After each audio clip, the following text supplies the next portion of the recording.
Esto hay que resumirlo en dos. Mi idea era a lo mejor hasta la menos cuarto le damos, a la menos cuartos me paran, y así que de 1 a 10 o 20 las hacemos el lunes que viene y punto, porque sí o sí Pedro ocupa 2 clases. El año pasado, que estaban también ustedes exactamente lo mismo, Yaceli, ¿cómo andás? El año pasado la había dividido en estudios en evaluación preoperatoria y después en recuperación cardiovascular, pero la verdad que es bastante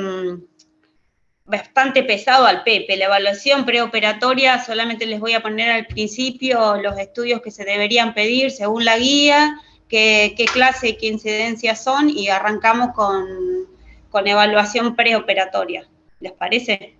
Dale. Bueno, ahí comparto. Bueno, vamos a empezar hoy con la clase de recuperación cardiovascular. Primero de todo, vamos a hablar mínimamente de lo que es la evaluación preoperatoria. Dentro de los estudios que uno debe pedir, va a depender un poco de los factores de riesgo del paciente y de la edad del paciente y de la sospecha clínica o cuál sea la causa que está llevando al paciente a una cirugía cardiovascular. Si pensamos en una aneurisma de aorta, en disección, patología ya sea aórtica o pacientes con componentes pulmonar importante, deberíamos hacerle una tomografía de tórax previo a la cirugía cardiovascular. Dentro de los otros estudios que uno podría pedir también son los Doppler de vaso de cuello, que acá lo separa por edad dependiendo si el paciente es diabético o no. Si el paciente es diabético, está recomendado en todos aquellos pacientes mayores de 55 años, y si son diabéticos y si son no diabéticos, mayores de 60.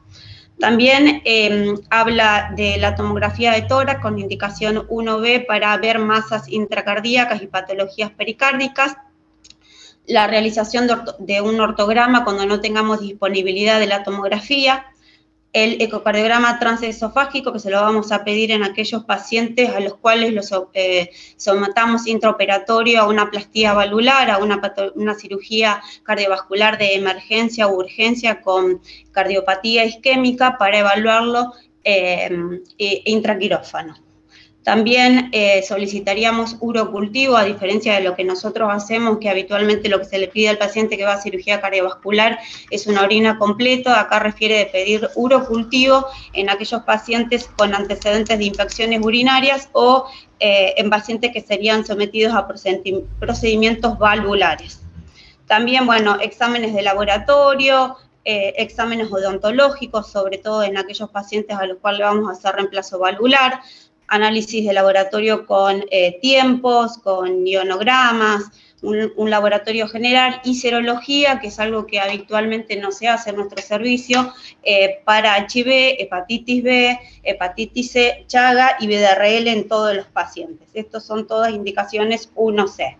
¿A qué paciente le vamos a pedir cinecoronariografía? Dice que aquellos pacientes de sexo masculino, varones mayores de 45 años o mayores de 40 años con 2 o más factores de riesgo, y en las mujeres mayores de 55 años. También una opción puede ser la tomografía multi-slide multicortes.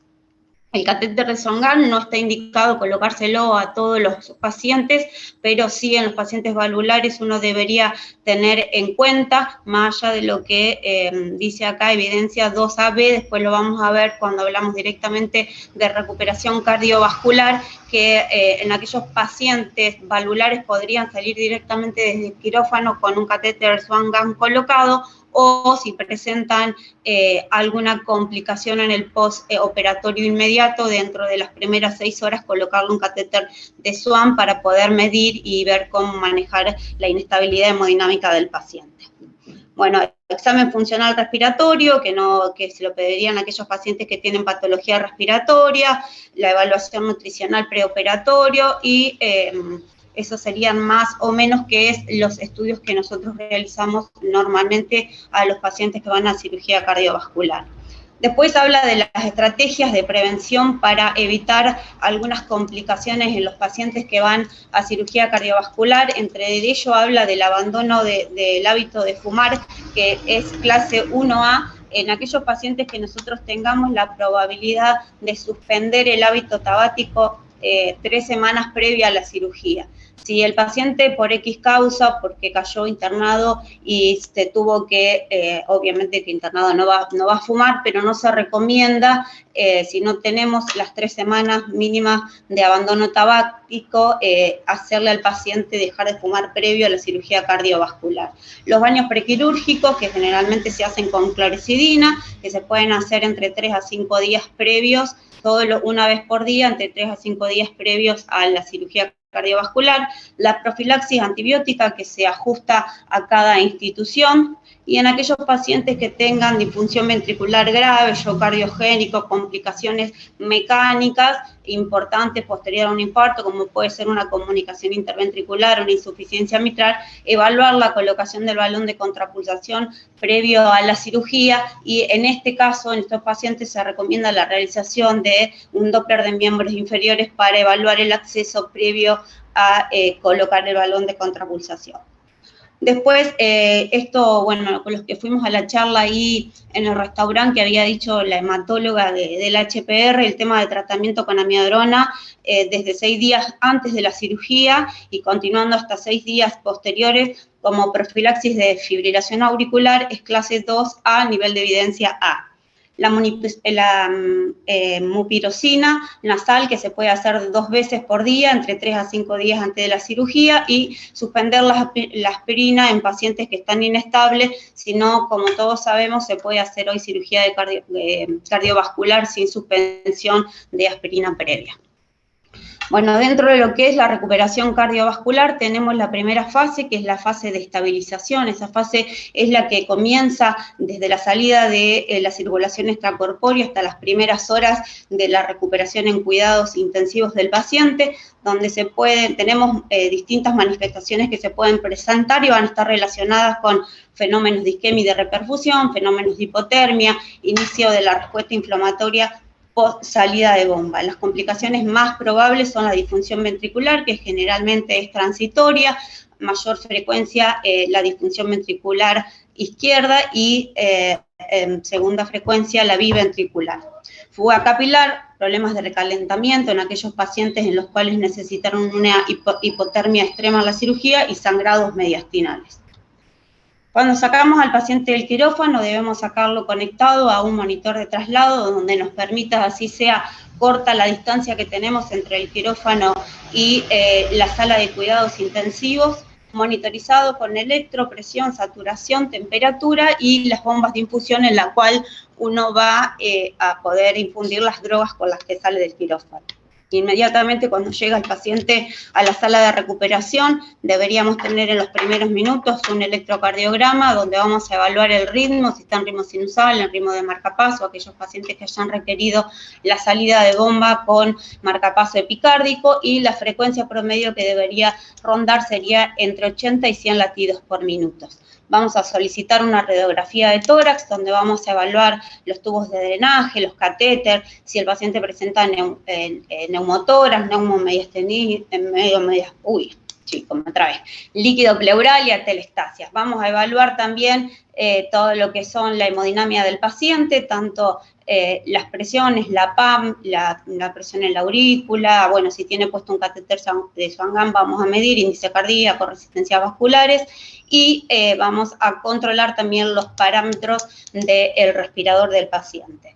No olvidarnos que el paciente, si uno piensa que va a tener una extubación precoz dentro de las 6 horas postoperatorio, pero si vemos que los pacientes, como vemos en el sanatorio, salen sin sonda nasogástrica, por X causa la asistencia respiratoria se prolonga, no olvidarnos de la colocación de una sonda nasogástrica, la evaluación importante de los sangrados a través de los tubos de drenaje, siempre digamos, que estén en declive, y hacer movimientos o masajear el tubo para ver si tenemos débito, y una vez que marcamos los débitos, hacer una línea para empezar desde que llega a la sala de cuidados intensivos a controlar el sangrado.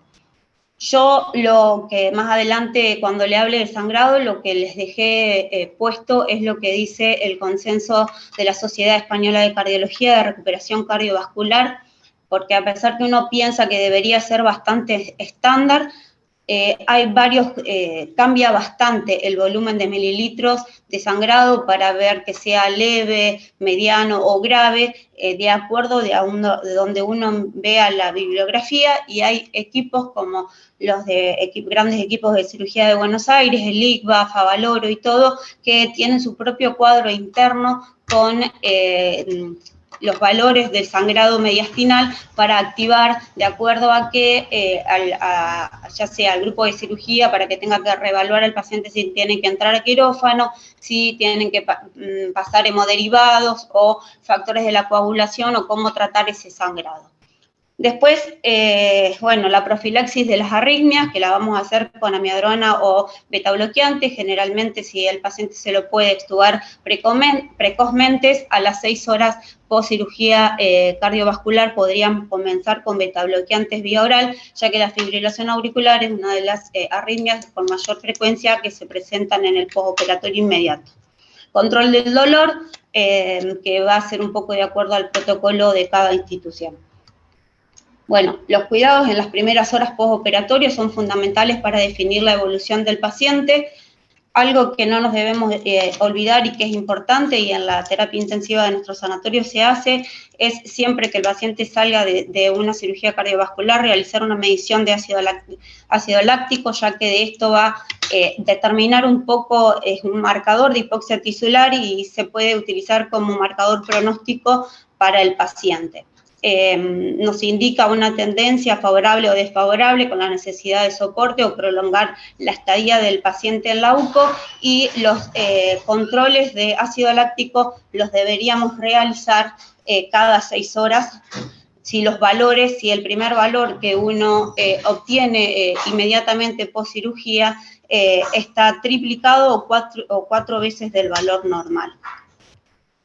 Bueno, las alteraciones metabólicas más comunes que podemos encontrar en el postoperatorio inmediato son las hiperglicemias, que se dan debido a la estimulación del eje suprarrenal por estrés quirúrgico. El dosaje de glicemia que uno pretende para el paciente postoperatorio está entre 140 y 180 miligramos decilitros, y vamos a empezar con controles a través de Accutren. El primer control, que se hace inmediatamente cuando el paciente llega a la sala de cuidados críticos, es de 300, no se va a corregir, pero inmediatamente vamos a hacer un segundo control, que dependiendo si las correcciones nosotros las hacemos como en bolos, como sabemos, con insulina corriente o en infusiones, lo vamos a estar controlando. Si es en infusión, cada 2 horas, como es el protocolo que tenemos en el sanatorio. El segundo control, hasta 200, podemos hacer correcciones habituales con 5 unidades de insulina corriente cada 100 miligramos decilitros por encima de 200 que tenga este resultado. Y el tercer control, si ya es mayor a 50, se podría poner una infusión continua por VIC en las primeras 6 horas. La administración continua de insulina es a una dosis inicial de 0,1 unidad kilogramos hora, con glicemias superiores a 300, y después de realizar ya 1 o 2 bolos, porque tuvimos que hacer correcciones, también sería la indicación de la bomba de insulina. Después, otra cosa de las que controlamos inmediatamente apenas con el primer laboratorio que sale, apenas llega el paciente, es el medio interno, el potasio, el magnesio y el calcio. Pretendemos siempre que mantener un calcio mayor a 4, no más de 5, con correcciones a través de infusión continua en el HP. El magnesio también, junto al potasio, lo vamos a corregir por infusión continua en el HP, con determinaciones de magnesio rondando los 2,5. Y el calcio, puede existir que uno necesite tener que reponerlo cuando tenemos una hipocalcemia grave o está asociado a hipotensión arterial, fundamentalmente con cloruro de calcio, no con gluconato del calcio. La dosis sería 1 gramo endovenoso lento o diluido en 100 mililitros de suero fisiológico. La hiponatremia generalmente es dilucional, se corrige con furosemidas, que depura el agua libre y osmolar. Lo que uno dice, bueno, que en otra parte les hablo de la diuresis, que las primeras horas post cirugía cardiovascular puede disminuir bastante el ritmo diurético. Entonces, a pesar de que el paciente no tenga una clara clínica de que el paciente está con mucho líquido, se le podría realizar furosemida para estimular nuevamente la función renal y que pueda retomar el ritmo diurético normal. Después, dentro de la acidosis, bueno, la acidosis metabólica y la alcalosis metabólica. La acidosis metabólica, obviamente, cuando el pH está mayor a 7,3 y el bicarbonato menor a 15, generalmente hay que descartar en esos casos que el paciente esté hipovolémico, que tenga rhabdomiólisis o algún fallo renal. Si vamos a reponer bicarbonato, se calcula a través de la fórmula de exceso de base, que es los kilos del paciente por 3, eso nos va a dar los equivalentes de bicarbonato a infundir. La corrección de la acidosis metabólica la vamos a tener que hacer cuando tengamos excesos de base menores de 8. Bueno, la analgesia es algo importante, ya que un paciente que está con mal control del dolor va a ser un paciente que va a tener un mal despertar, un mal trabajo respiratorio y nos va de alguna forma a modificar los parámetros de extubación del paciente. El dolor después de cirugía cardiovascular está asociado obviamente a la esternotomía, a la pericardiotomía, a los tubos de drenaje, a los injertos venosos, la cirugía que se le hacen para poder sacarle las venas de los miembros para realizar los bypass, debe ser tratado de manera rutinaria con el fin de permitir un adecuado trabajo respiratorio, movilización temprana del paciente, disminuir la incidencia y severidad de la isquemia miocárdica. La utilización de la analgesia, más allá de lo que nosotros podemos ver, va a ser la de que el protocolo que tenga cada paciente, el protocolo que tenga cada unidad de cuidados postoperatorio. Esto es un poco, bueno, la clase funcional. Yo les dejo después de cada presentación, de cada tema que voy hablando, cuál es la clase y qué nivel de evidencia tenemos sobre lo que hablamos previamente.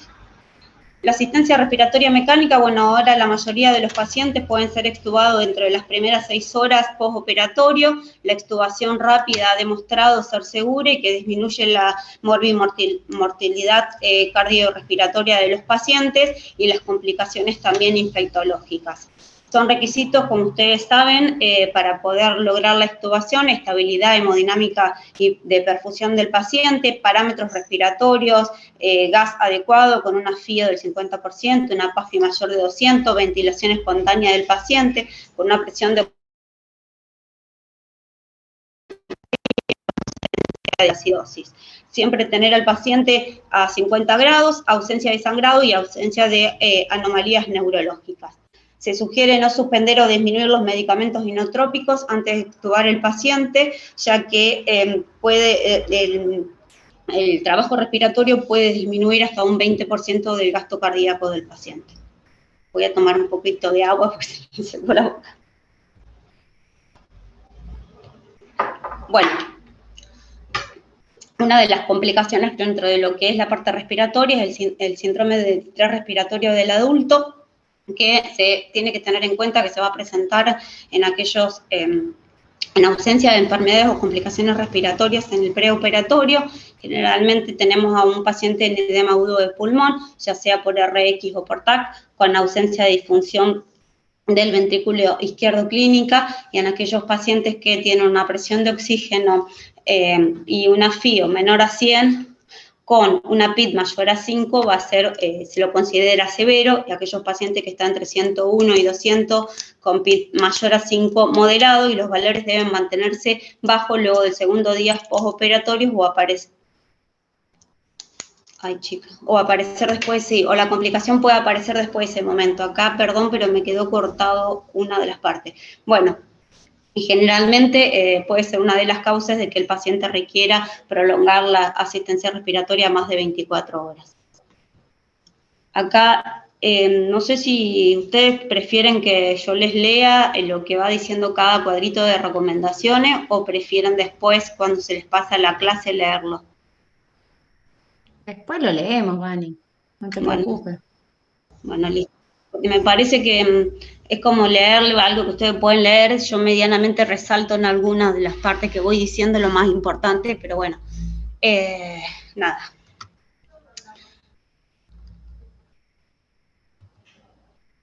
Ya, acá está, chicos, perdón. Bueno, cuando el dolor es leve, se puede dar directamente AINES, naproxeno, ibuprofeno, ketorolac o paracetamol. Cuando el dolor es moderado, compuestos que contienen paracetamol con aspirina o con opioides es de elección. Si el dolor es más intenso, puede ser morfina en bolo, que nosotros no lo usamos mucho, o en infusión continua a 0,3 miligramos horas.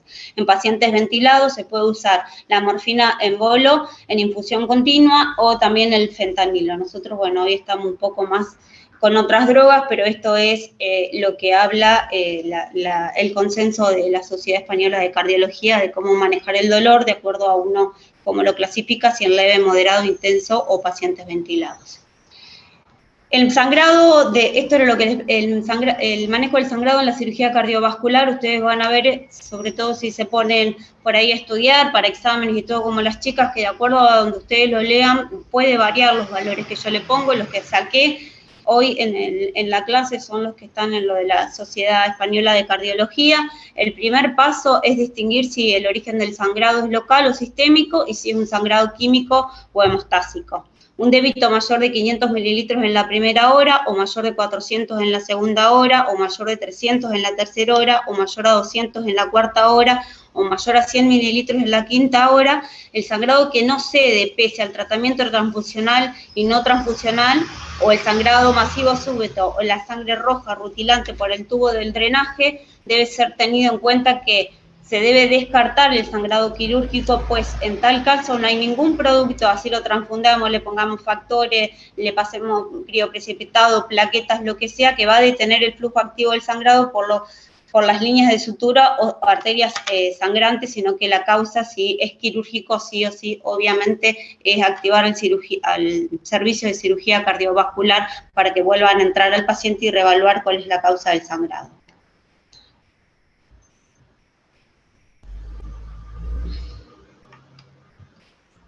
Bueno, ¿cuáles pueden ser los factores quirúrgicos de sangrado? Pues que la mente del paciente está francamente inestable. ¿Cómo vamos a saber si el sangrado que tiene el paciente es una causa quirúrgica que deberíamos volver a llamar al cirujano cardiovascular para que venga a reevaluar el paciente? Va a ser porque tiene una franca inestabilidad, va a ser aquel paciente que está inestable hemodinámicamente, a pesar de los expansores, a pesar, obviamente, que uno empieza con fluidos y después con sangre o crioprecipitado, plaquetas, de acuerdo de los valores que uno va obteniendo, con signos clínicos, hemodinámicos y ecocardiográficos, generalmente de taponamiento cardíaco. Los valores, tenemos que tener en cuenta que cuando nosotros pedimos factores fibrinógenos y plaquetas, vamos a tener valores normales y valores hemostáticos. Los que a nosotros nos van a importar en la recuperación cardiovascular van a ser los valores hemostáticos. No, si tenemos plaquetas, obviamente, dentro de parámetros normales, nos quedamos tranquilos, pero bueno, si por lo menos el paciente tiene mayor a 50.000, uno va a tener que evaluar siempre en el laboratorio inmediato que le hacemos al paciente o cuando el paciente está sangrando aquellos valores hemostáticos. Como para el nivel de factores es de 30, que nosotros esto se lo pedimos a los pacientes que están siendo evaluados para trasplante, siempre pedimos el factor de la coagulación, fibrinógenos, que el valor normal es entre 200 y 400, pero el valor homostático es de 100. Vamos a pasar glóbulos rojos cuando el paciente tenga, en pacientes jóvenes con hematocritos de 22 a 24, en pacientes añosos, coronarios o cuando haya pérdida aguda mayor de 1,5 litros o mayor del 30% del volumen sanguíneo o que presente descompensación hemodinámica con hematocritos de 28. Las plaquetas con recuento menor de 50 o asociadas con clopidogrel o ticagrelol, si el paciente está sangrando y lo llevamos a cirugía habiendo tomado en los 5 días previos a la cirugía clopidogrel o ticagrelol, o 7 días previos si es prasugrel, en ese caso se le podría infundir al paciente plaquetas. Plasma fresco congelado o congelados protrombínicos. Bueno, sí, de una vez, reponer factores de la coagulación y normalizar el tiempo de protrombina, y crioprecipitado, reponer factor sobre todo 8, intentando alcanzar un valor del 30%, que es el valor hemostático, y se va a pasar una unidad de crioprecipitado cada 10 kilos del paciente. Bueno, acá dice un poco lo mismo, habla también del ácido tramicénico, que es lo que usa el doctor Esgrosó en la cirugía, anterior, durante y posterior, y la evidencia y la clase y evidencia de cada uno. Los criterios de alta en la unidad de cuidados intensivos, generalmente los pacientes, no es algo que suceda en los pacientes que operamos nosotros, estarían en condiciones de poder, entre las 12 a las 18 horas postoperatorio, paciente estable, sin requerimiento de inotrópicos, se le puede retirar sonda vesical, línea arterial, catéter Song-An y bajar al piso.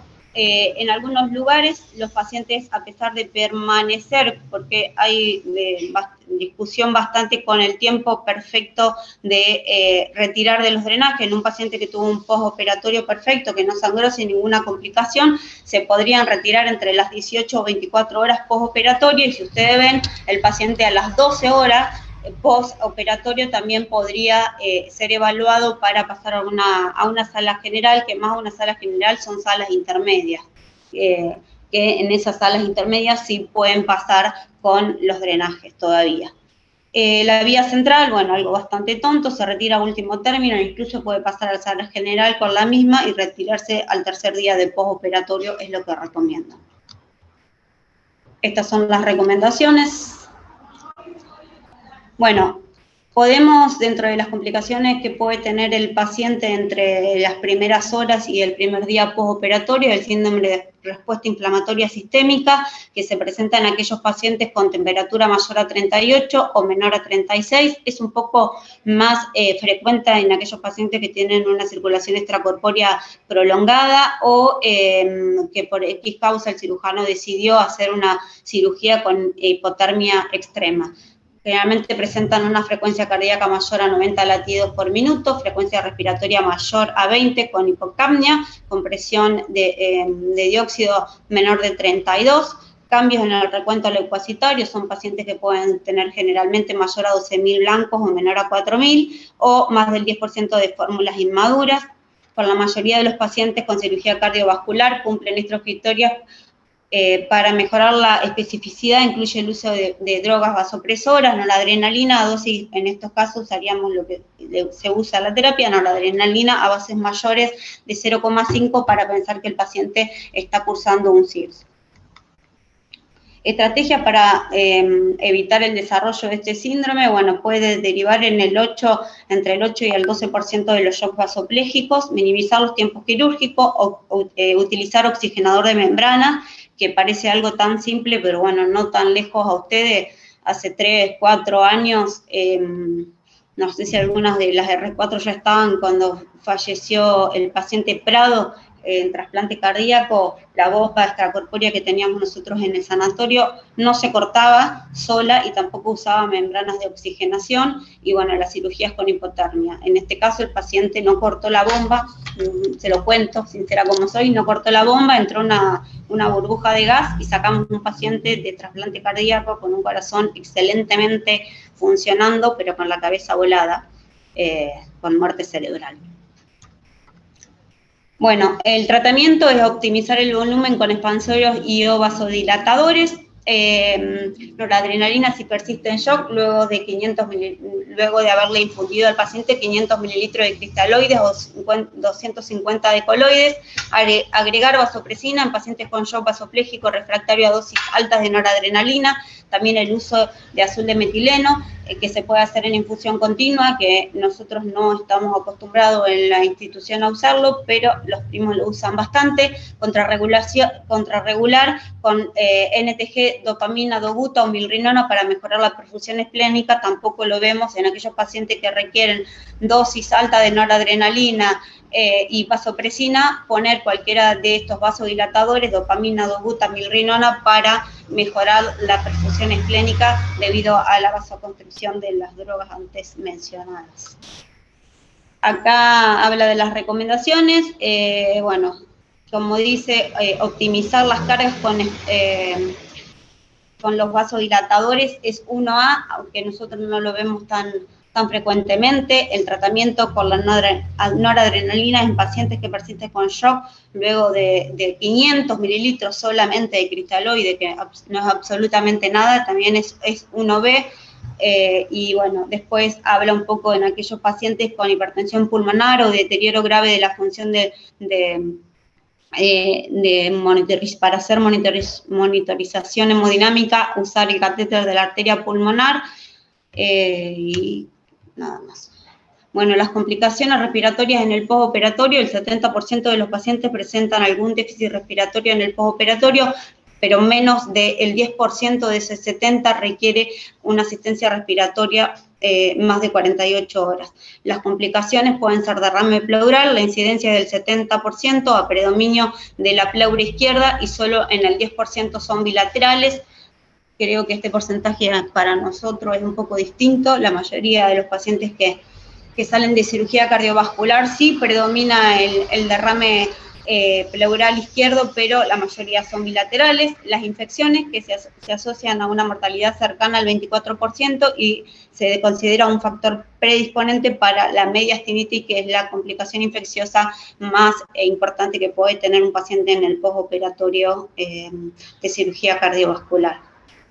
Atelestasia, el desarrollo es debido a múltiples factores, generalmente puede ser cuando los cirujanos cardiovasculares hacen en la disección de la arteria mamaria izquierda para hacer el puente, producir una compresión del lóbulo inferior izquierdo, parálisis frénica izquierda, que ocurre en el 2,1% de los pacientes que reciben hipotermia tónica con la consecuencia de disfunción mecánica, atelestasia residuales después del colapso, al suspender la ventilación mecánica durante la bomba extracorpórea, disminución del surfactante alveolar.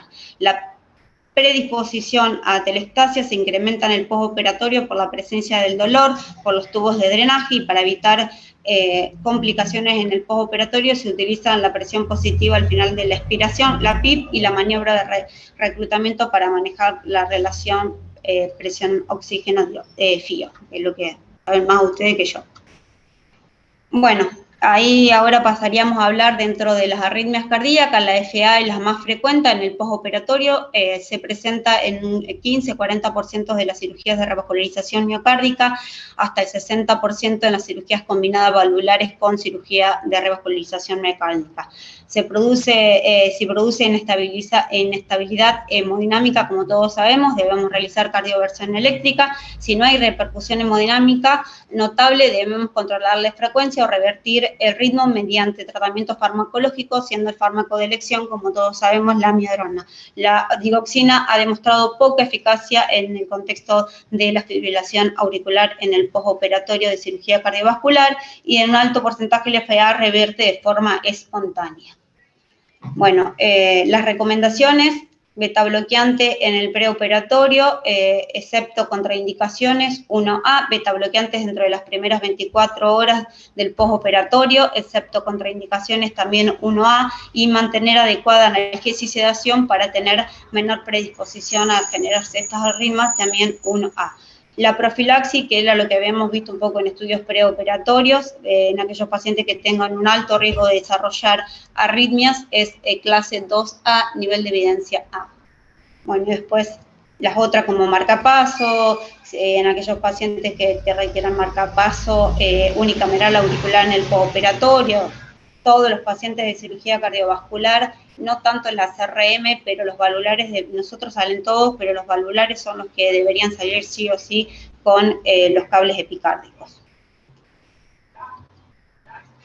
Bueno, esto dentro de estas, las recomendaciones para el tratamiento de la fibrilación auricular, saqué las dos más importantes. Que iniciar anticoagulación sería necesario después de las 48 horas si persiste la FA.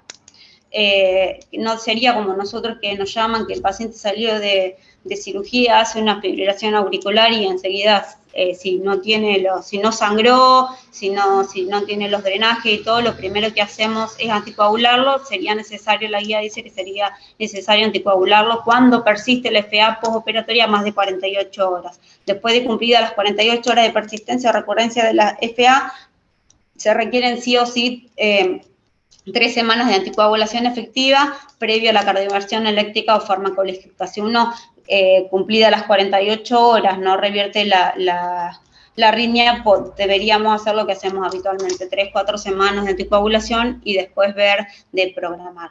La FA mayor de 48 horas que requiere cardioversión eléctrica de urgencia por inestabilidad hemodinámica se administrará simultáneamente heparina, en ese caso sí, pero en los otros casos podríamos esperar 48 horas para anticoagular.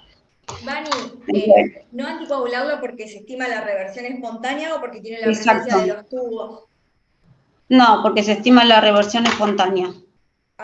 Las primeras 48 horas, que bueno, las primeras 48 horas del postoperatorio hay distintas causas, el dolor, el paciente que puede desencadenar, sea el mecanismo desencadenante de la arritmia. Entonces, pasadas estas 48 horas donde el paciente en teoría tiene más estabilidad hemodinámica, quirúrgica, tiene menos dolor y todo persiste, ahí uno debería sí o sí anticoagularlo al paciente por 3 semanas. Pero si no, en las primeras 48 horas, si el paciente está hemodinámico, se cardiorrevierte. Si no, se puede esperar hasta la reversión espontánea de la arritmia sin tener que poner amiodarona y obviamente no va a cardiovertir un paciente que no está inestable.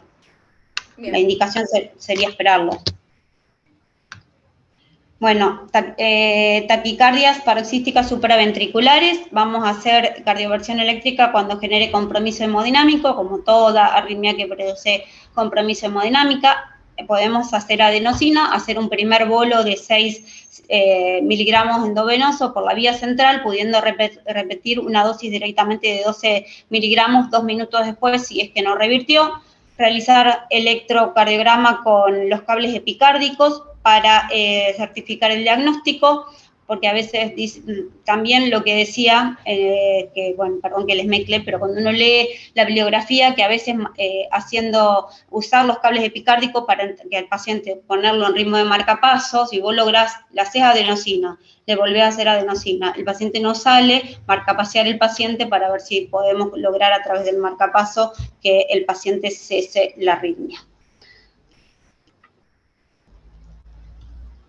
Taquicardia ventricular y fibrilación ventricular, bueno, como saben ustedes, se debe realizar siempre cardioversión eléctrica inmediata, además se deben corregir todos los posibles factores precipitantes, como los trastornos hidroeléctricos, el equilibrio del ácido base, hipopotasemia, y valorar el uso, si es necesario, posterior a la cardioversión, de algún antiarrítmico como amiodarona, lidocaína. Se recomienda la amiodarona endovenosa en pacientes con TB monomorfa sostenida con inestabilidad hemodinámica refractaria a la cardioversión o recurrente. En la TB polimorfa sostenida en situaciones de isquemia o sospecha de ella podría valorarse los betabloqueantes en vez de la amiodarona. Si les parece, llegamos hasta arritmia y dejamos para el lunes que viene el resto. La recomendación, bueno, de taquicardia ventricular, obviamente la cardioversión eléctrica con compromiso hemodinámico 1A, en torsión de punta, iniciar marcapaso ventricular, que lo podemos poner entre 90 y 100, y también isoprotenolol. Eso también puede hacer que, más que nada, en el paciente que uno cardiorrevierte y vuelve a recardiovertir y vuelve a seguir teniendo arritmia, habla del uso del isoprotenolol y de los marcapasos. ¿Te acuerdas que tuvimos el paciente, se van a acordar, era cama... Yo estaba de guardia con Mariana y nos dijo esto del río. Del río. Sí, la señora que se terminó muriendo. Era cama 7, me parece. Sí, la que bajó al piso. ¿No es la señora que bajó al piso, que hizo la TV, después volvió a subir y después se terminó muriendo? No, que vino ¿te acordás de la paciente?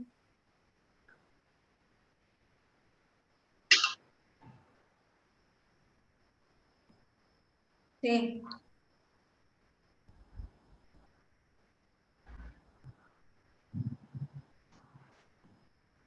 Sí. Está muy bien descrito. Lo que nunca hacemos es ponerle magnesio. No. Que eso sí hay que hacerlo siempre. Sí. Siempre poner magnesio en el agudo, vos te referís, Juanpi. Exacto. A pesar del laboratorio.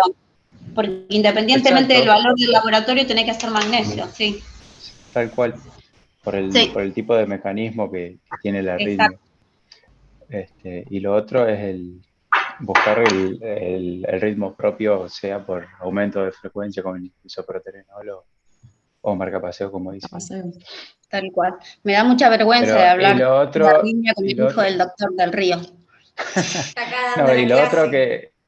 por ahí no lo, que por ahí no lo leí, no lo leíste, Vani, pero también es descartar perdón, no sé si lo leíste o no, que no lo leíste, siempre verlo en contexto de la isquemia, Sí, sí. porque ahí cambia un montón el manejo. No, Sí. no, obvio. Sí, sí, sí. Obviamente que tenés que descartar la isquemia del paciente si no vos tenés la causa y por más que vos sigas dándole tratamiento, También. no es el tratamiento efectivo de la taquicardia, sino el tratamiento sería la revascularización Sí. en un sector, porque aunque después le voy a llevar, no, pero se los voy a mostrar el original de donde saqué todo esto, está muy limitado, chicos. Habla de arritmia y habla de arritmia. Habla de isquemia, porque van a ver que en otra parte que sigue más atrás le hablo de la isquemia, y ahí se pone, bueno, ahí habla específicamente nuevamente de las arritmias, que si el paciente uno piensa en una sospecha de isquemia, debería tratar la isquemia. Si la isquemia, bueno, me estoy yendo a otro lado, pero no importa, que siempre la isquemia post cirugía de revascularización miocárdica uno tiene que buscar tratar la arteria culpable y no el bypass, porque obviamente hiciste una CRM, tiene un bypass que vos pensás que está tapado y que por eso te dio un supra del nivel del ST en X arterial. La DA, la indicación no es que entrar al paciente nuevamente a cirugía cardiovascular, sino entrar a la hemodinamia e intentar angioplastear la arteria nativa. Sí. Y lo otro, hay dos cosas más. La primera es, igual nosotros ya lo sabemos, pero están muy asociados al QT. Sí. Hay que ver eso y lo posible que lo prolonguen o lo acorten. Y lo otro que me llama la atención es que dice que puede tratarse con betabloqueantes 1B y abajo dice betabloqueantes 2A, nivel de evidencia B. Me llama la atención, Sí. seguramente tenga que ver con la fracción de eyección o algo. Hay que ver de qué se trata eso. Ahí te lo, sí, es verdad. Es verdad. Pero si Pero hay bueno. algo que te va a prevenir todo esto, un betabloqueante. Exacto. Bueno, cuando leí un poco, viste que cuando fuimos la otra vez, creo que era hematóloga la chica, cuando fuimos a comer ahí, que fue Florencia y Belu también, que la chica decía de la miodrona prequirúrgica, que medio que la cardióloga de no sé de dónde la empezó a bardear, Sí, pero la bueno, toreó, la bibliografía dice algo que en aquellos, no dice específicamente en qué paciente exactamente uno podría, Tal pero en cual. aquellos pacientes que vos sospechás que realmente pueden tener una complicación arrítmica, está una indicación, no es 1A ni 1B, pero está, lo refiere que uno podría hacer una carga con una miodrona previo a la cirugía cardiovascular en prevención de las arritmias. Está bueno porque lo empezamos a hacer nosotros en la última cirugía. Lo que batió fruta la hematóloga fue la hematóloga era, que dijo que le pongamos betabloqueante a cualquier cirugía que vaya. Tiene En realidad razón. no Eso es lo era que dijo, claro. aplicado a cirugía Eso era. cardiovascular. No me acordaba exactamente, pero bueno. Como cualquier cirugía. De cirugía cardiovascular, el consenso español Que dice todo que hay que paciente, ponerle... cuando vos le haces un prequirúrgico, la mina dijo, si vos le vas a hacer ustedes que son cardiólogos, le hacen un prequirúrgico al paciente que va a cirugía cardiovascular, sin especificar ni qué tipo de cirugía cardiovascular, ni qué antecedente tiene el lo hizo a paciente. cirugía en general. En general, Sí, prequirúrgico en general, creo que. y teníamos que empezar con betabloqueantes, a darle betabloqueantes a todos los pacientes, como que a vos te Se le cae. saltó una cardióloga a la yugular en su momento. No está demostrado ese. No me acordaba que era cirugía general, peor todavía. Peor, Ya va a claro. venir a consultorio a sacarse un apéndice Le indicás, programado claro. y le pones betabloqueante. Pero bueno, nada. El nivel más alto de evidencia que hay en el consenso español que yo leí es betabloqueantes 3 días antes al menos, o mantenerlo si ya lo venía tomando, y entre 5 y 7 días previo de amiodarona si tiene alguna contraindicación para betabloqueante, como prevención de taquicardia, pero eso ya es fibrilación auricular, ¿no? Fibrilación, sí. ¿Y dice la dosis de la amiodarona? Sí, la dice, no me la acuerdo, pero la dice. No sé si no eran 400 Mira, miligramos amiodarona diarios, una cosa así. 150 en 15. No, porque había uno no, en el preoperatorio tengo uno, pero no lo tengo acá. Pero sí te dice las dosis, Flor. Bien. En algún lugar te dice. Ahora mando la fotito, son 2 párrafos.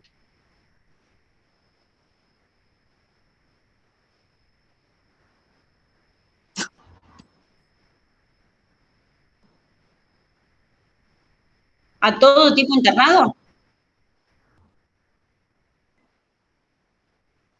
Después buscarlo y pasarlo, que estaría bueno.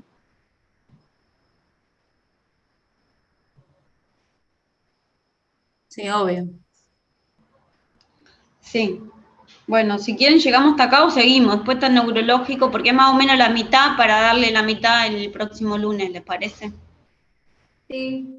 Dale, Bárbaro, sí, vale. sí. Muy bueno. Soy un poco limitada, chicos, yo soy sincera. No se te